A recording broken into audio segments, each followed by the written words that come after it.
do an update on our hydroponic cherry tomatoes. This is a dwarf variety, Tiny Tom, and this is the full height that they're going to get. As you can see, we've got lots of growth on here, lots of blooms, and also lots of fruit on these. At some point, one of my leaves had gotten, and I see it on here too, like this.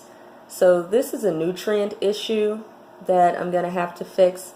So I typically just add a little more of the higher, I want to say nitrogen solution of the nutrients. So I'll do that.